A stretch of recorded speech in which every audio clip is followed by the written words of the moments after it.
So hello everyone, welcome to another session of Coffee O'Clock. I am your host Akash Kundu, and currently I am a postdoctoral student, postdoctoral researcher. The studentship still didn't go from my mind. Uh, at the University of Helsinki, and I'm working in quantum computing. So enough about myself. The most important thing is our speakers today, Venkata Subramaniam, and many of you know him, and many of you got inspired by him. And he has a 30 years of illustrious tech career, and in this tech career, he has been published like 150 papers and 34 patents, which is a huge number. And no wonder he has been named as IBM inventor, so like lead inventor. So at this moment, he is the IBM Quantum lead in IBM Quantum India. And he's going to talk about his very recent book called Quantum Nation, India's Leap into the Future. So let's go and dive into the nation of quantum. And Yes. is Thanks a lot. Yeah, so thanks, Akash. And I see, Q India doing so much good work, a lot of outreach programs you've been having, and we really need that. And that's one of the reasons also, I think that, there is so much excitement in India, which I'll talk about, as we go along, right?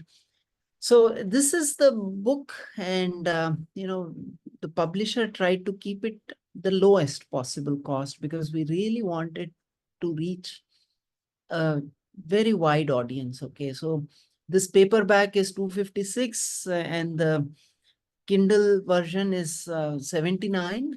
And I can also give you, just write to me and I can give you the Kindle version free if you like. Okay, so what we really want is for people to read. Okay, that's what we want, because there are some very special things happening in India.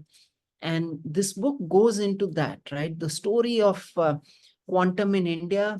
What are we aspiring for? What are we aiming for here? And how are we going about it, right? So that's what this story is. And this is the first chapter. And this quote from APJ Abdul Kalam, captures everything we're trying to do in quantum today.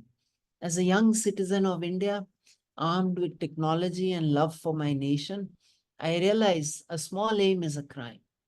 And this is very true today for all of us. We have a great opportunity in front of us. It is for us now to aim big, to to aim for the stars, and we can get there. Okay, so we have what it takes to get there. And this book is really about, that story, about how we are trying to get there and how we need young people like you to drive this, okay, to aim big and to get us to this opportunity that we are having. I don't think I need to tell this to this audience. I mean, many audiences ask me, are quantum computers real devices?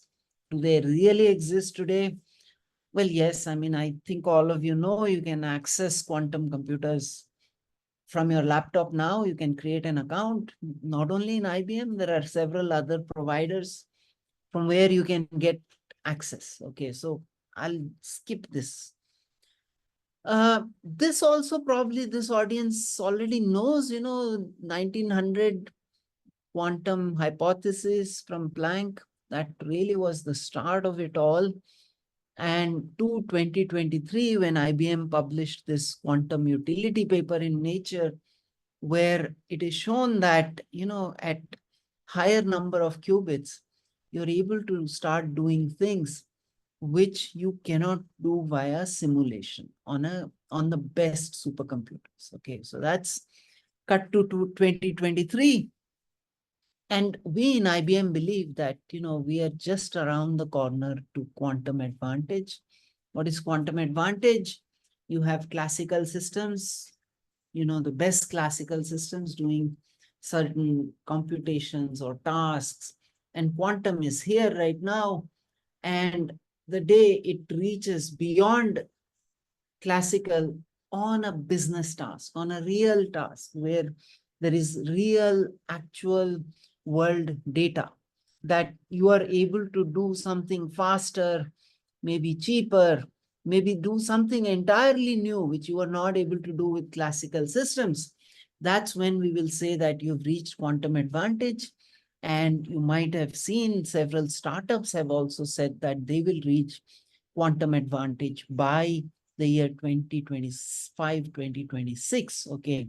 So it's just a matter of time. Many people believe, we are getting there, and quantum utility is one of the um, sort of the key steps in there. Before that was the Google quantum supremacy. It was contested, all sorts of things happened, but it was a major milestone too, because it sort of caught our imagination and got us to think that, what are the possibilities with systems which are available today? Okay, not the error corrected ones of the future, but the systems which are there today. Okay, so that's what you're really looking at. Of course, between 1900 and 1980, several things happened. There was the skepticism from Einstein. He would say things like, God does not play dice with the universe. Things like, um, uh, for entanglement, he would say spooky action at a distance. And he always believed that there will be new maths that we will discover, which will show that, quantum mechanics in its form had some maths missing, and that gap will be filled. But over the years, what we've really shown is that quantum mechanics is real. And for example, the people who demonstrated entanglement and experimentally got the Nobel Prize in physics in 2022, right? So a lot of things have been happening, and this is a science or audience. So what I'll really like to go into is the India's national quantum mission and how you can contribute here, right? And that's the whole goal of this book, is to go into these stories. Okay, so in my role as the IBM lead, I go to a lot of government offices. I go meet a lot of our people in the National Quantum Mission who are driving the um, the agenda, and they're trying to ensure that the money gets disbursed. People are doing the right kind of research. So while I was waiting for one of these meetings, on the wall was this, this very profound saying from Patanjali. When you're inspired by some great purpose, some extraordinary project, all your thoughts break their bonds. Your mind transcends limitations. Your consciousness expands in every direction, and you find yourself in a new, great, and wonderful world. Dormant forces, faculties, and talents become alive, and you discover yourself to be a greater person by far than you ever dreamed yourself to be.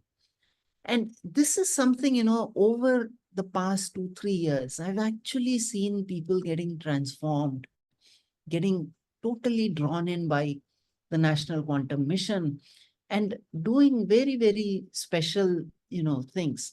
So at the helm of the National Quantum Mission are these four people. You might know them. Ajay Sood is the principal scientific advisor. The fourth in the line, the first was Abdul Kalam. Ajay Sood is the fourth. For those of you who work in materials and chemistry, you might have heard there is the Sood effect, which is named after him. He is a very eminent scientist who was a professor in ISC before he became the PSA about 2 years back. Abhay Karandikar, he was the IIT Kanpur director before he took over as the DST secretary. I think end of last year, was it, or beginning of this year? JBV Reddy, he is the National Quantum Mission Director. Okay. And Ajay Chaudhary, he was the co-founder of HCL. You might know HCL was founded in the 70s. We know it as a software company today, but it really started as a hardware company. It was one of the first in the world to make microcomputers, which we today call personal computers or laptops or whatever, right? In that time, it was called microcomputers. Along with Apple, they were one of the few companies around the world to actually make those computers, okay? It's a different story that, they had to pivot to software, though they started out as a hardware company. We'll come into that. But he's the chairman of the Mission Governing Board. The Mission Governing Board decides how the money gets dispersed. It's the final decision-making body. Okay, so all these 4 people are members of that, and Ajay Chaudhary is the chairman. Okay, and so there are some stories I've told about these people in the book, but the one I want to share with you now, has anyone read the book yet here? Anybody? Okay, I'll assume not. So, JBV Reddy, one story about him, which is there in the book. In January, I went to his office. Okay, and so he had shaved his head. So I asked him, why have you shaved your head? New look, what is going on? And he said, I've been to Tirupati. Okay. So those of you who know Tirupati, it is, where most Indians, at least a few times in their life, go there, on a pilgrimage. And usually, you give your hair there for something in your life. You say, okay, I'm not having kids, I want a child, or something, profound usually, right? And what JBV Reddy said to me was that he gave his hair for the National Quantum Mission. Okay, so, that's the kind of,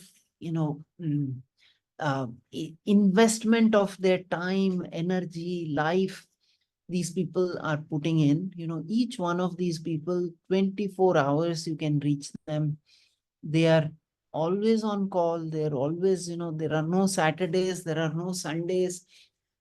So many of you will know this Narayan Murthy. He said Indians should work 70 hours a week, right? I don't know if you saw that news report. There was a lot of debate on that.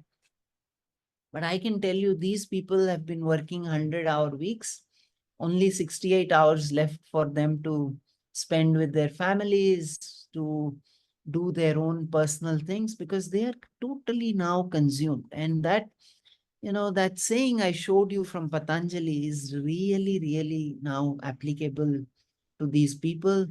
All of them, they've dedicated their lives to the National Quantum Mission at this point of time.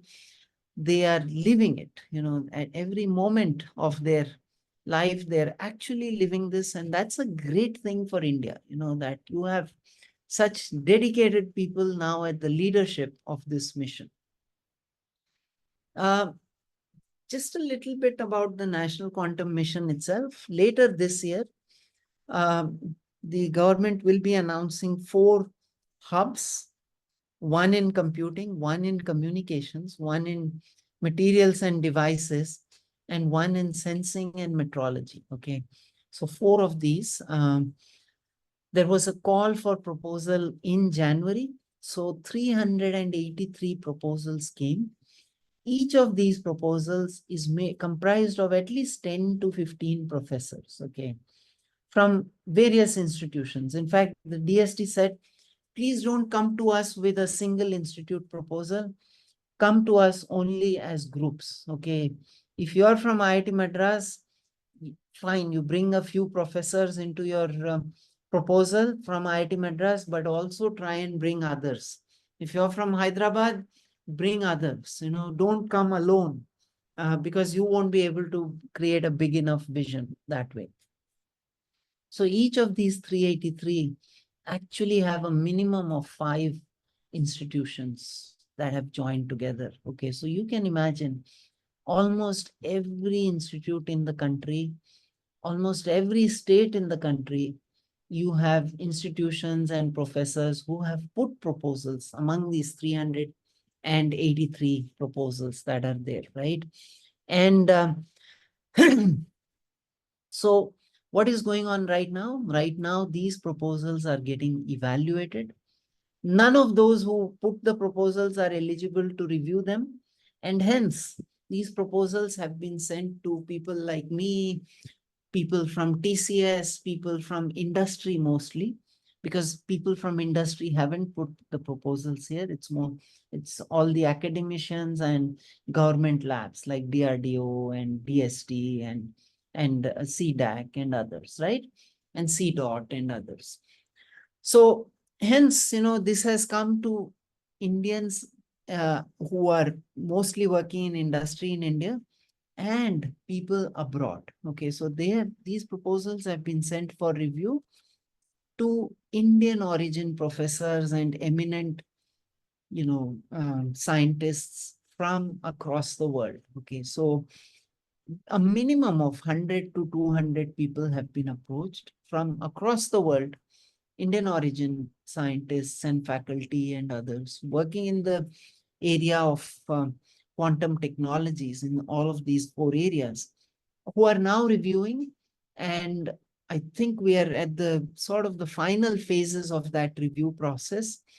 And as I said, by September, the top ones will get decided, and that's where the hubs will get formed. Okay, so any questions till now, please feel free to ask.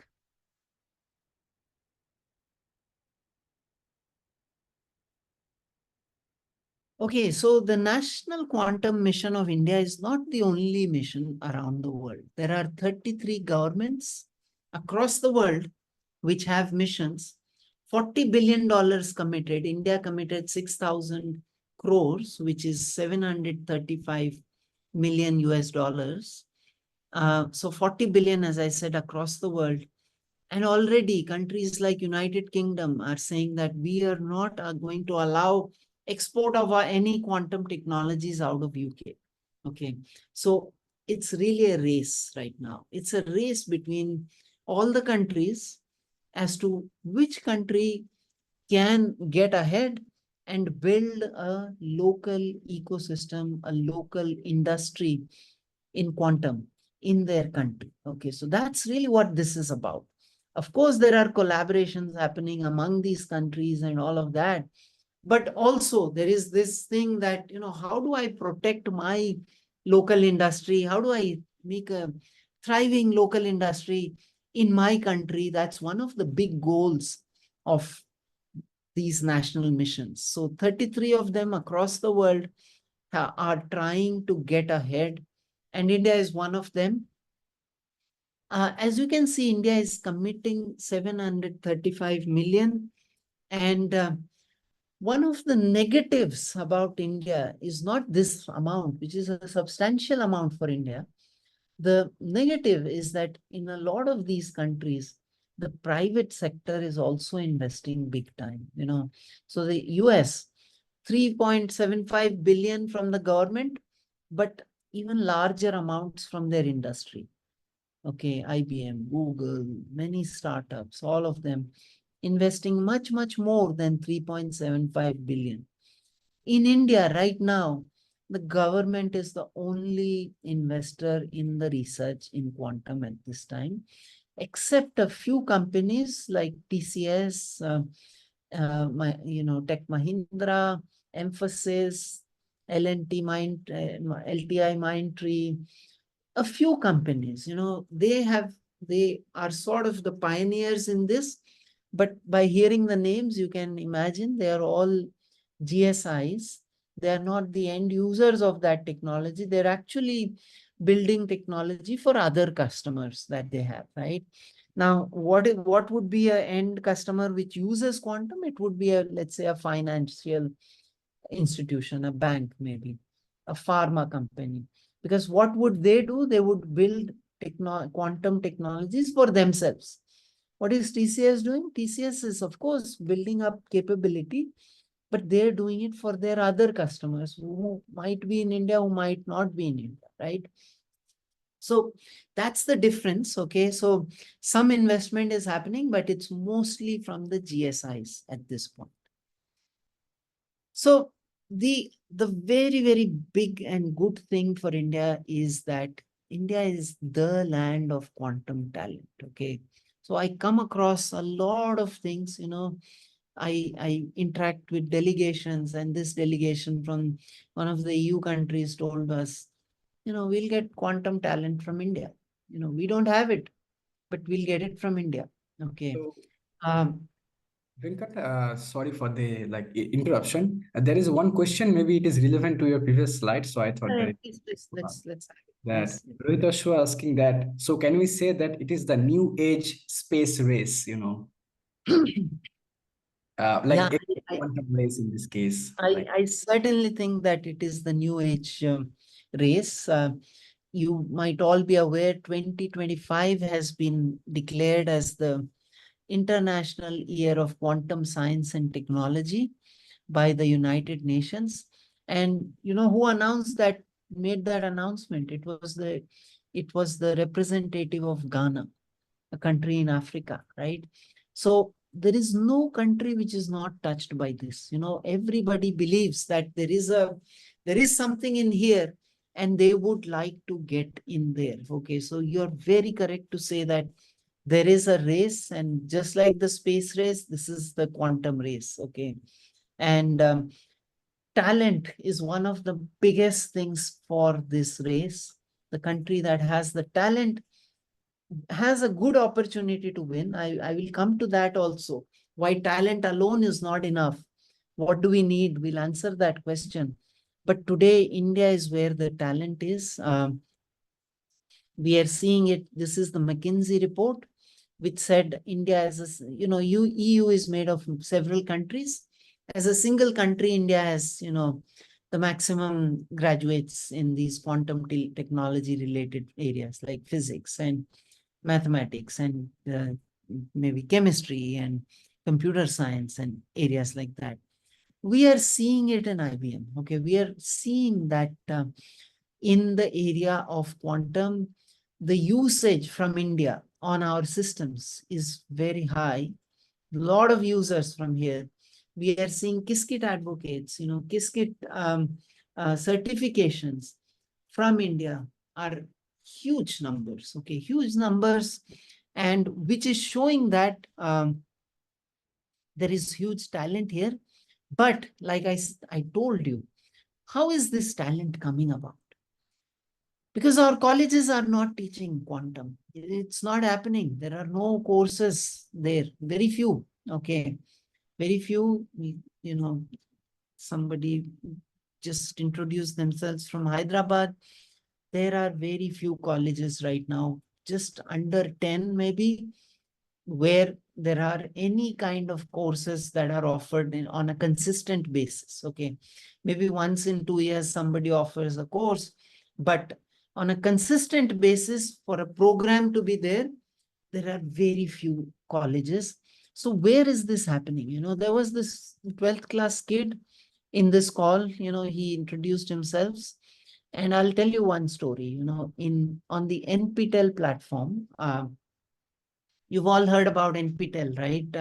It's India's MOOC platform, the massive online, courses, and professors from our top universities, the IITs, ISC, TIFR, and all offer courses there, 8 weeks, 10 weeks, and all of that. And the best courses, okay? And students come and take these courses, they're free. Unless you want to take an exam, in which case they ask you to pay a nominal 1,000 rupees. So along with IIT Madras, IBM offered this course on the NPTEL platform, quantum computing. So we got about 15,000 registrations, which was not a surprise at all. No advertising, 15,000 people across 2 years registered. But what was very surprising to us was that 1/3 of these students were 12th class students. Okay, just like the student who has joined us here. Okay, so it didn't surprise me that you have joined now, because I saw what happened in NPTEL.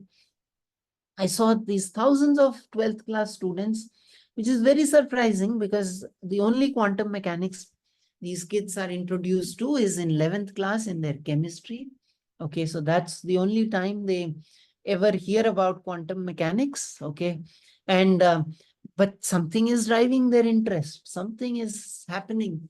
And all these software engineers, all these students, faculty, 12th class students, all of them are now trying to explore this area. And that's how, all this talent is getting created through self-motivated, self-learning children. Okay, so that's how our talent is getting produced. Now imagine if our universities also got into this to start training people, right?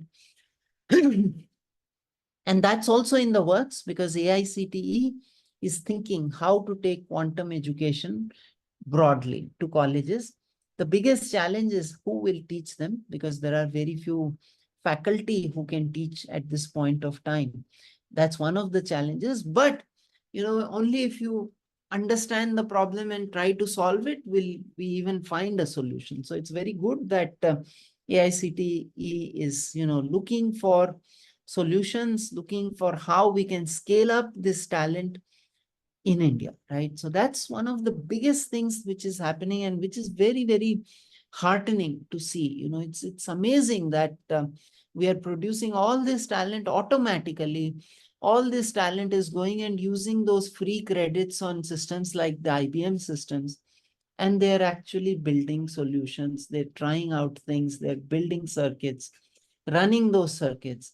So all of that is happening. So we have a thriving ecosystem here in India today. So now, what do we do with this talent? Okay, so how do you, cultivate this talent to win in that race?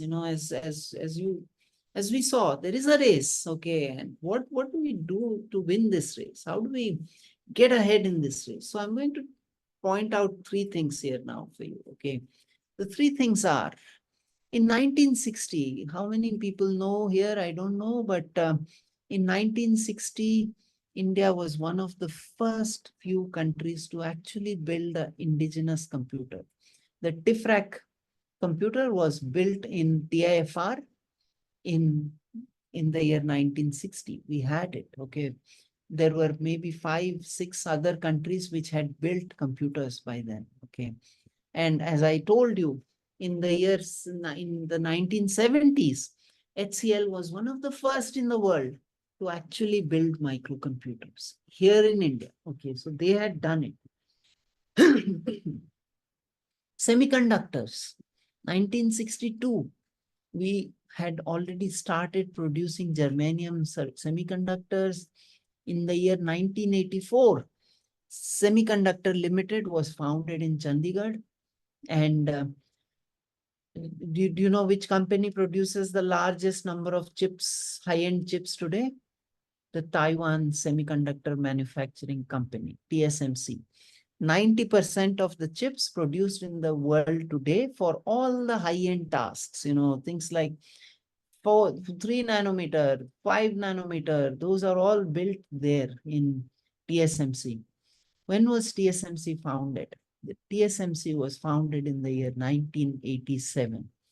In the year 1987, India had more know-how, India had more technology than TSMC at that point of time. Okay, so keep that in mind. I'll come back to that. What I'm trying to say is that in the 60s, we had already laid foundation for 3 industries: hardware, semiconductors, and software. Okay. The software story. 1963, the IBM 1620 computer lands up in Kanpur airport. People realize that the road from Kanpur airport to IIT Kanpur is full of potholes.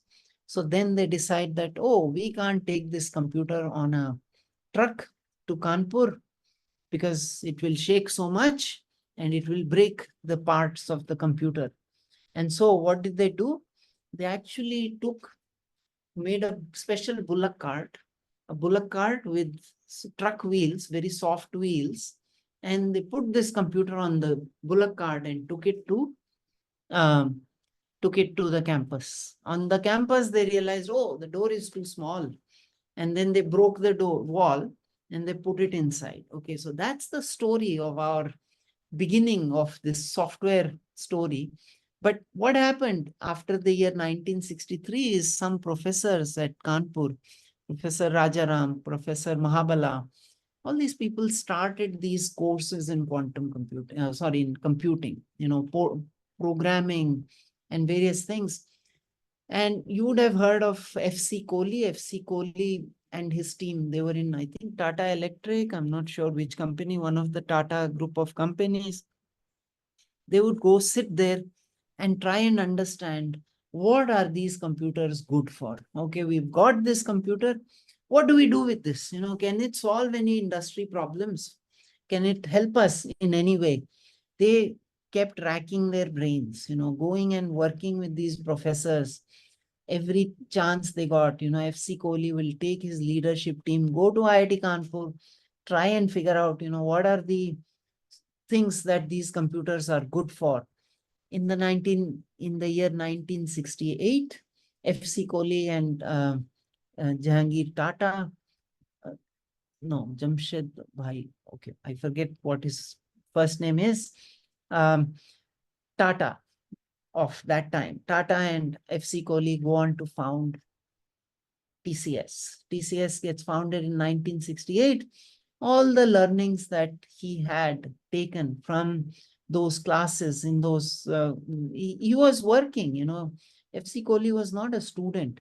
He was working, and he would still go with his full leadership team every time to the campus to understand what is this computer good for? What can I do with this? It took them a while to figure it out. And we all know where TCS is today, right? 1967, Narayan Murthy is a MTech student from the second batch of, they have a special program in computer science there in Kanpur, started in 66. 67, Narayan Murthy lands up there. And he also learns from these professors. And he goes on to found Infosys, 1981.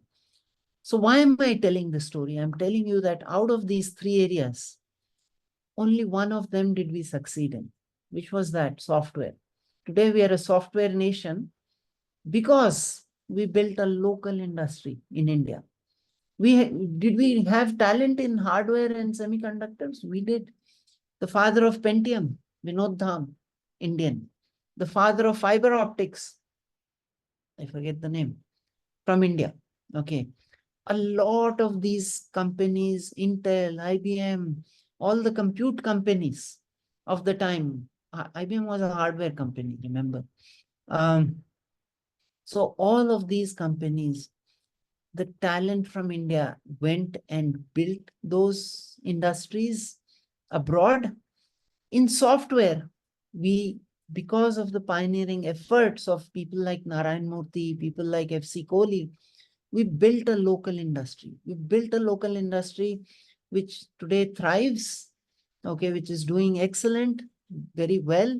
And it has laid the foundation for a lot of us, a lot of us who are working both in India and abroad in various areas related to computer science, because they put us on that map to say that here are Indians who can solve some of the tough problems, right? And but this did not happen in semiconductors or in hardware. Okay. I told you HCL tried, but our government policies in the years 70s, 80s weren't very favorable. What happened to them? They could not import the raw materials required to build those components. They had to get a license for everything. So it just didn't work. They could not compete against the likes of Apple at that time, because Apple had it was working in a free nation. India by that time was very, very anti-industry or anti-hardware at that time. We shouldn't blame anybody. That was the thinking then. Given the circumstances, maybe that was right, maybe that was wrong, whatever. But the learning for us is that if we don't build a local industry, we are going to keep producing talent. Like in quantum, we are producing talent, but that talent is not going to build our local industry. Semiconductors, what happened? 1984, as I said, SCL was founded. By 87, we were ahead of TSMC, but we never built a local industry. And hence, semiconductors, what are we doing in the year 2024? We have this PLI scheme where the government says, you invest some money, we will invest more than you, or at least half of what you are investing. So India has invested, the government has invested $15 billion to get not the latest technology. We are getting 8, 10 generations older technology by paying so much. Okay. So what is the learning from here?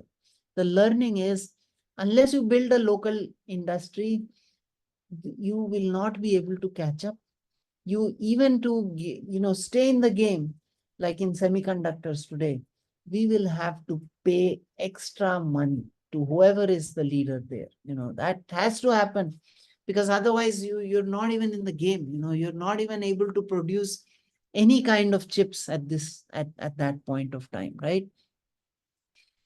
And so in the National Quantum Mission, one of the goals is to actually build this whole stack. Okay, to build this whole stack of quantum computers, and I'll go into that. This is the timeline of our computing industry. As I said, in 1960, we had built DIFRAC. 1963, IIT Kanpur got this system. In 1963, computer courses started.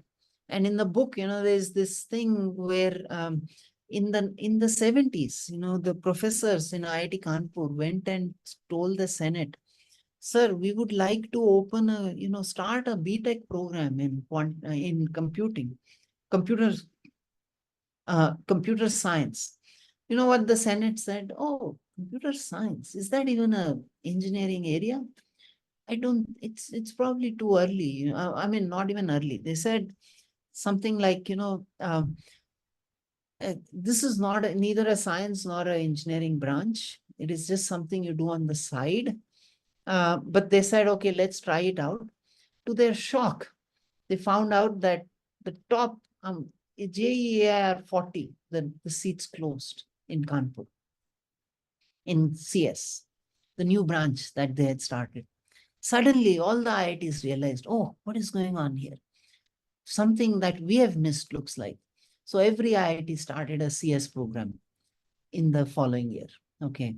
So that is the beginning of CS. And now, there are universities in India where they have 4 programs: computer science, data science, information technology, and machine learning.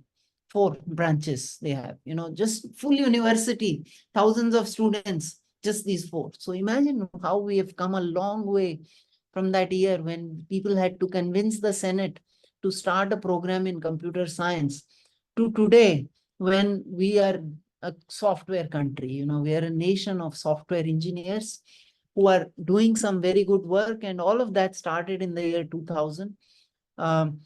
I graduated in 1991. When I graduated, there were no jobs, we were all taught Fortran and BASIC and programming and all those things, but there were no jobs. There were 0 jobs. We would all go keep searching jobs and all of that. But in the next 5, 6, 7 years, there was a boom. There was this problem called the Y2K problem, the year 2000 problem, where computers, the date would change from 1999, 31st December to 000, and the computers will go crazy. So to fix this problem, Indian talent was required, and Indians from India went around the world solving this problem. And that's when all the people like me who were trained in computers, in programming, because my branch was electronics and communication. So everybody, every engineer, whether they were mechanical, civil, whatever, environmental, everybody was trained for 3 months in basic programming languages and shipped out to the rest of the world to go and solve their problems. And this is how the Indian IT industry started. The boom started, the IT industry started, as I said, the Infosys was there it started in 81, 68, TCS was there. HCL started in the late 70s and then pivoted in the 90s to become a software company. So any questions till now?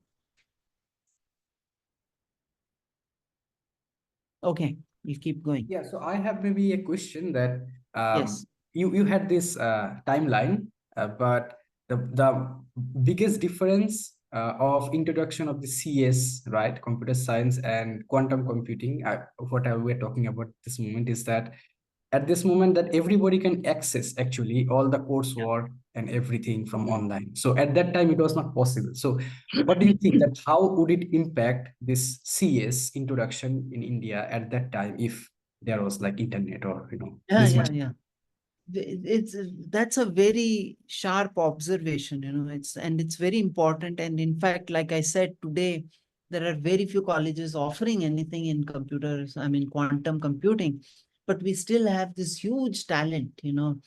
And in the 90s, many of you will not know, but in colleges where there was no, people weren't getting trained properly, people will go to this institute called NIIT. Okay, there was Mm. this computing institute called NIIT, which would just train you in any programming language you wanted, 2-month course, 3-month course, and they would do it. And as you said, Akash, in this year, in fact, you don't need people to go to NIIT or its equivalent. Everything is there online. In fact, free courses are there. You don't even have to pay for them now. Um, so many things are, at an advantage for us today. Yeah, exactly. Yeah, thanks. Yeah. Yeah, so these are the heroes of our, at least I believe these are 4 key people who helped build a software industry in India, which we could not do in hardware and we could not do in semiconductors because such visionaries were not there. Yes, we had great professors, but we did not have the industry people like F.C. Kohli or Narayan Murthy to take forward work in hardware and semiconductors. As I told you, Ajay Chaudhary is the chairman of the mission governing board of the National Quantum Mission today.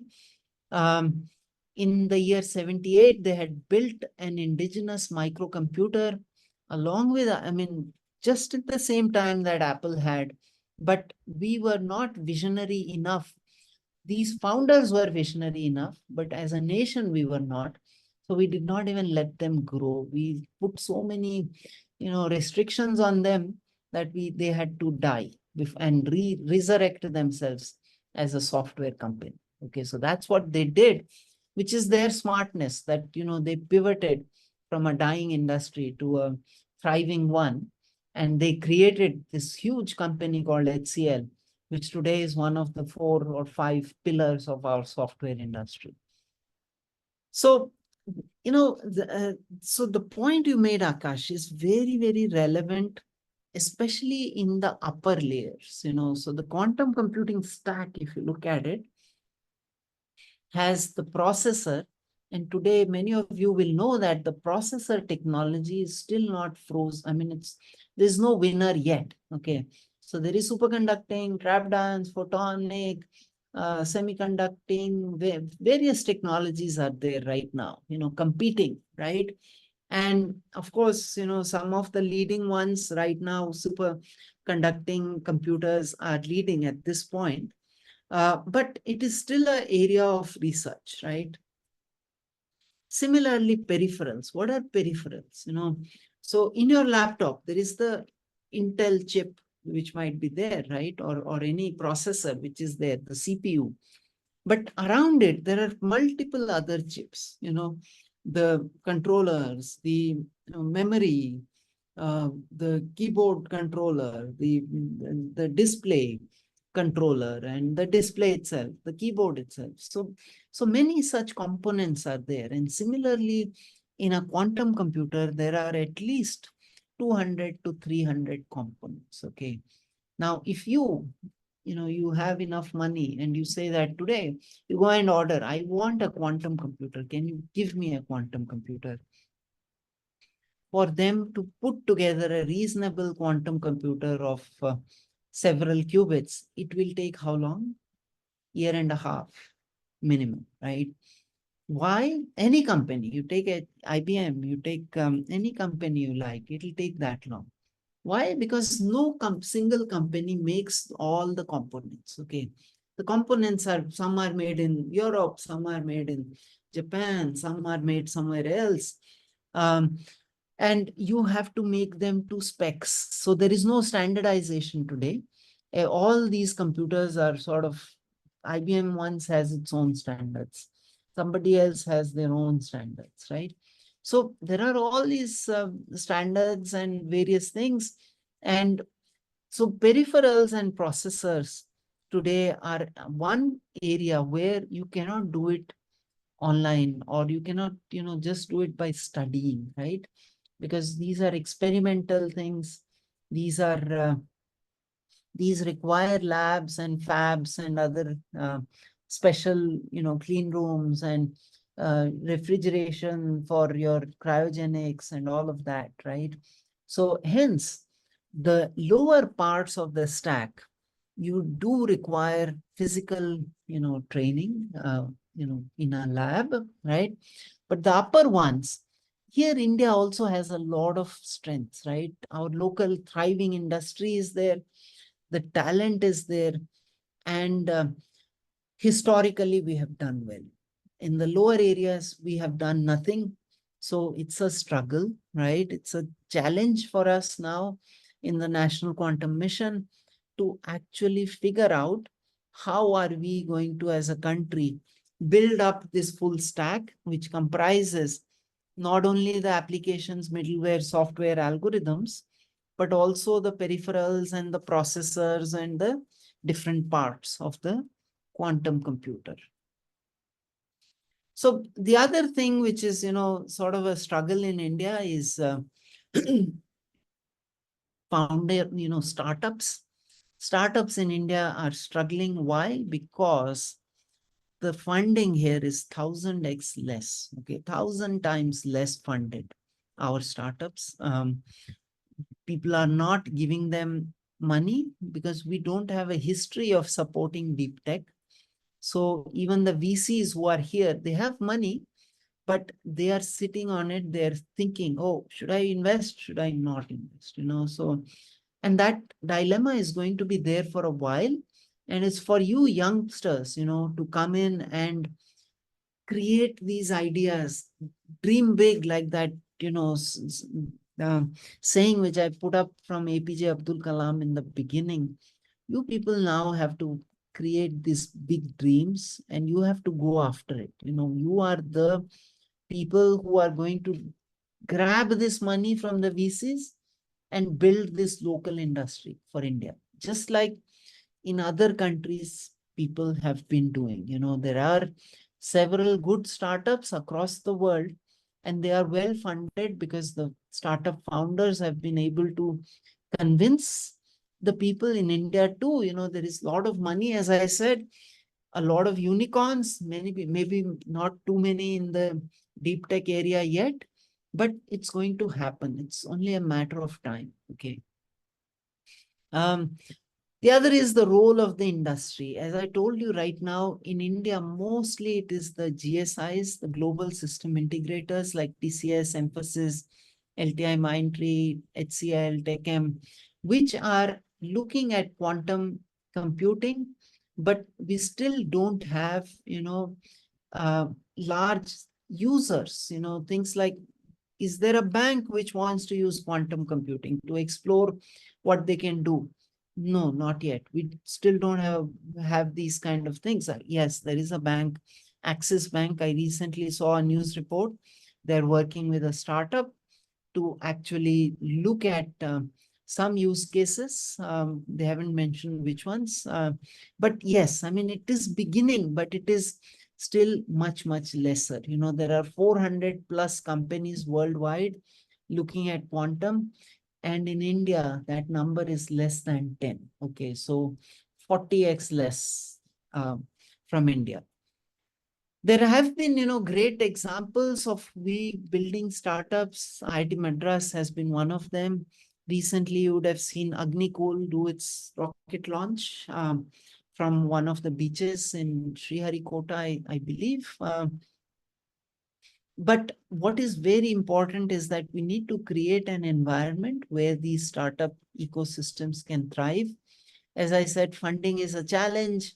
A lot of that the government hopes to, it's there in the book, how the government is looking at trying to address some of these things, right? So I'm going to stop here by, giving you this very important example. So when was the internet started? Tim Berners-Lee in the early 80s, he founded the internet. Did Tim Berners-Lee imagine that we will be doing Zoom calls? We will have Facebook, we will have Ola, we'll have Uber, we will have all these, and our, UPI, where we will pay with our mobile phones. Did they imagine? Did he imagine any of that? No, he didn't imagine. He just came up with the internet. What happened in the year 93? US reached a internet penetration of 10 million. 1994, Amazon gets founded. Jeff Bezos, 30-year-old, he founds Amazon. India reaches 10 million penetration about 10 years later in the early 2000s. And hence, what happens? Flipkart comes about 10 plus years after Amazon. The Bansals, 25 years old, they start this company in India, right? So the point I'm trying to make is that any technology, the early people, they start the technology, but they don't know what the youngsters like you are going to do with it. How are they going to build use cases? There are these 100 plus unicorns in India. Did anyone imagine that, all these things will be happening with the internet? No, I mean, Tim Berners-Lee did not imagine any of that. But the point is that we need users, we need large numbers of youngsters like yourself come into the area and think what they can do to do these startups, just like Narayan Murthy, just like FC Kohli in those years. And that's how a local industry gets built. Okay, so I'll stop here. And, in the book, there are several other things which are there, covered. And as I told you, the book is very, very inexpensive. And just ping me and I'm happy to send you a ebook also. If you're willing to read it, that's good. Please read it. And because I believe there are certain opportunities in front of us as Indians, which we need to take, which we need to grab, in fact. And this is our chance to actually lead. So thank you, and I'll stop here. Yeah, so thank you again for this very nice talk. And it was really inspiring with the quotes and with all the statistics and how India is impacting. Yeah, I mean, getting this number of investment that has been put forward for Indian, this quantum community, it's really comparable to all the other countries in the world. It's not like very less. It's comparable, and Akash, ISRO. We put a fraction of the money. Of course, we pay our scientists also a fraction of what the scientists in other countries are paid. But that's our story. You look at any of the big tech companies, IBM, Microsoft, all Indian CEOs, and they bring about a change. There is a change in the mindset, and they turn around their companies. So there is something special about Indians, how we are able to manage with lesser resources. This 735 million is equivalent to 4 or 5 times as much in any other country. So there is a lot that we can do. And all our stories begin on bullock carts. You would have seen the ISRO story that also began on a bicycle, right? And the quantum story, to me, it begins in Tirupati with RGB Reddy giving his hair there. So very inspirational, very humble beginnings to our industry. But there is a huge thing that we can accomplish here, especially if the young people like yourself, all of you put your minds to it. There is nothing we really cannot achieve here. Yeah, definitely. I mean, this is very inspiring. Okay, so before I have like a lot of questions, but before my questions, maybe it will be good to give the audience ask questions. So Krishna Bhatia said that he has some questions to ask, so you can unmute yourself and ask. Yes, go ahead. Yeah, okay. Can you hear me? Yes. Sir, you mentioned that a thematic hub is being proposed from every state, almost from every state. So, if you have anything about it, what is being proposed from Gujarat? No, Krishna, I should clarify. There are 4 hubs being proposed in the country. Okay, 4 in those 4 areas. Okay, computing, Okay. communications, sensing, and materials. Okay, 4 of them across India in 4, and mostly they will get set up in either the, our top institutions like the IITs, ISC, TIFR, ICERs, one of those, or maybe in the labs like CDAC, CDOT, ISRO, DRDO, one of those, right? So there will be 4 hubs across the country, right?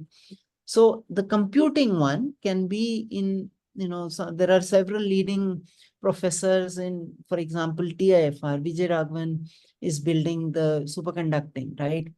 ISC, there are several professors there.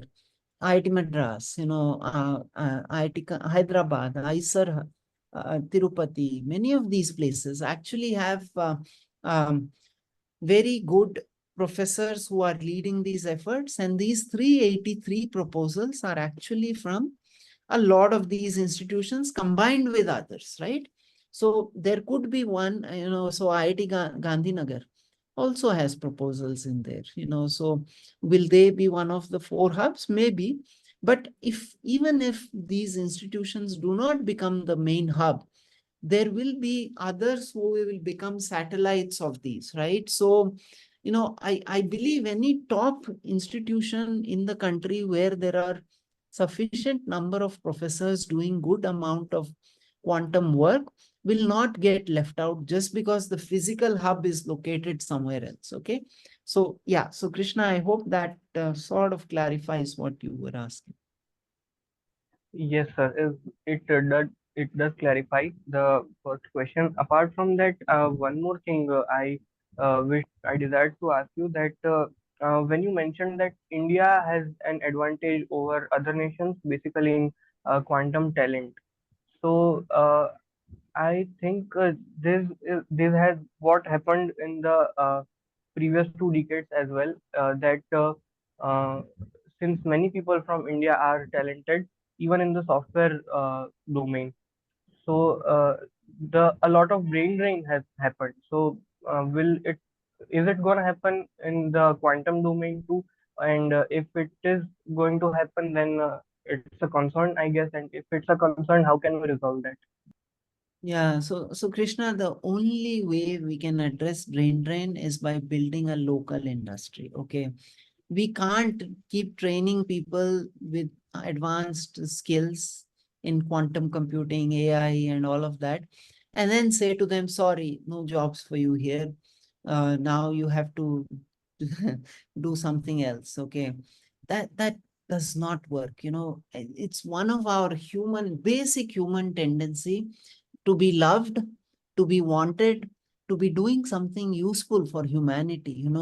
Of course, you want to do it for your country first, but if you can't, you still want to do something good with your skills. Okay. So it would be wrong as a nation also for us to say that, okay, I've trained all you people in very good skills. Now, please don't worry about working in, good industries. Come and, do this other job. It doesn't happen. It just doesn't happen, right?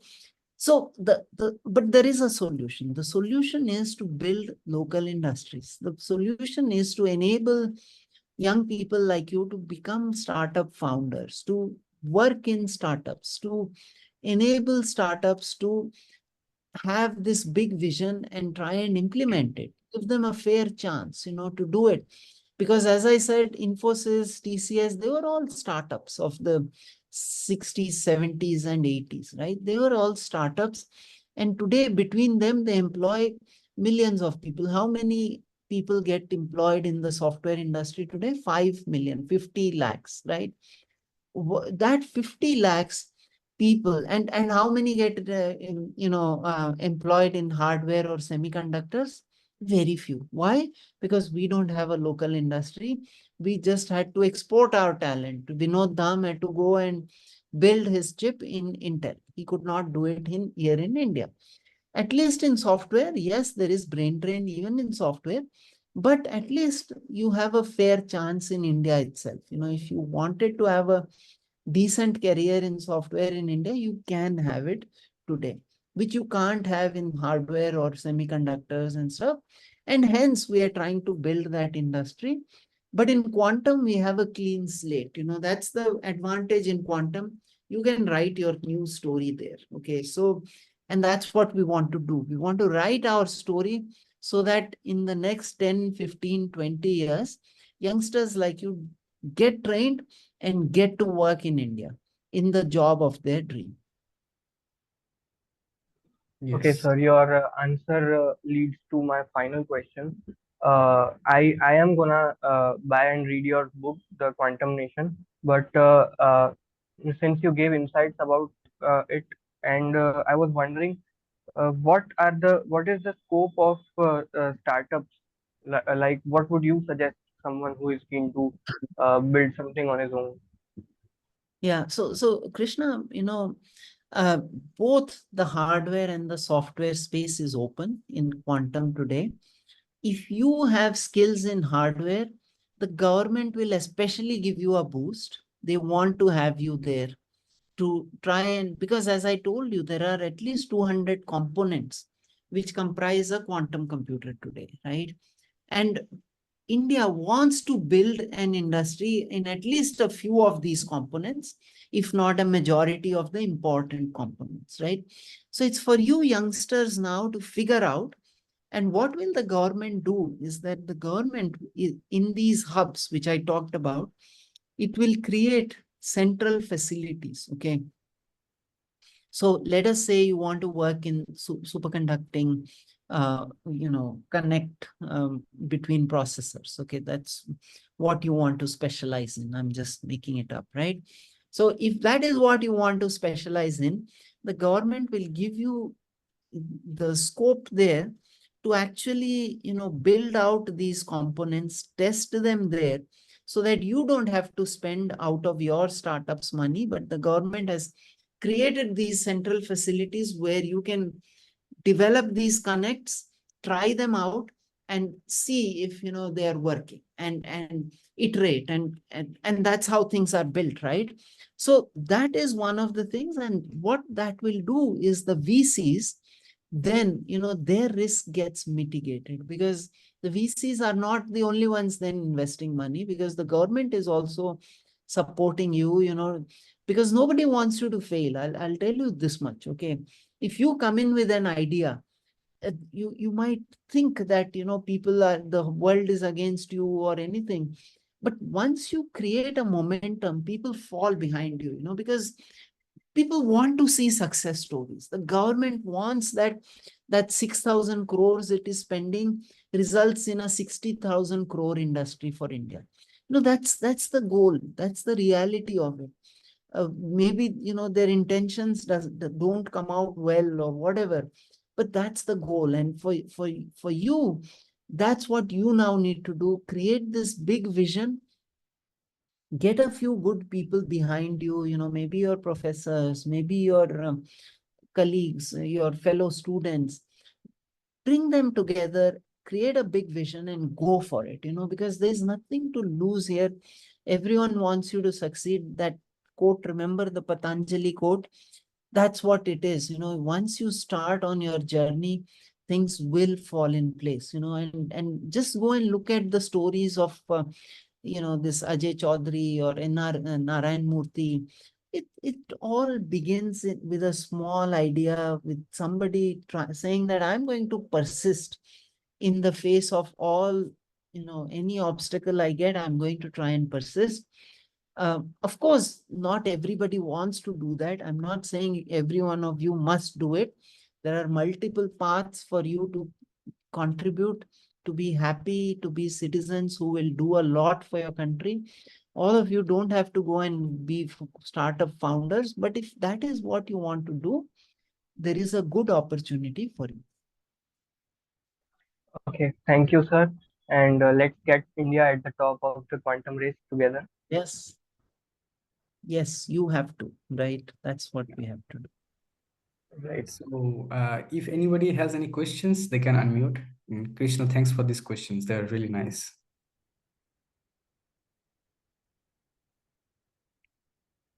So maybe in the meantime, I will ask a question that there are like two aspects, right? So for students at this moment, maybe first aspect is that you are going through some lectures online and you're learning some new concepts about quantum computing and quantum information. And the other aspect is doing research with that information. So they are completely two different things, right? And to do the latter one, like the research, you need more technical understanding, and also somebody need to, like, drive you on towards that, right? Yeah, But the first aspect in India is like flourishing, right? Like you can go to it is. Yes. TL and everything is like you can just Yeah. learn it online, and even in IBM you can just go online and read their Qiskit book and try some algorithms by themselves which are already implemented. But how do you think that for, as you see that there are many bachelors and high school students, they can enter into the research part of this quantum Yeah, tech? see, I showed you that stack, right? On Yeah. on the top layers, it is very easy for you because there are all these hackathons. TCS just had this hackathon where they gave 4 industry problems, and they gave you system time also on the AWS systems, and they said go and solve them, right? Similarly, Fujitsu has a challenge ongoing right now. Okay, there are multiple in any given month, you will find multiple challenges and Indians participating in large numbers. Okay. But that's all in the top layers, algorithms, applications, software, libraries, that's where those are, right? As you go down in the stack, it becomes harder because you Yeah. can't do it alone, because you can't set up a lab in your house and say, I'll do it here. It's not going to happen because the investment is huge. So that is where you need to be persistent. Okay. What does that mean? Okay. There are our professors in various IITs. I know a lot of these people personally, and all of them are looking for sincere students, students who will come and actually do the work and not just try to put something on their resume to say, okay, 2 months I worked with this professor, now give me a job. Okay.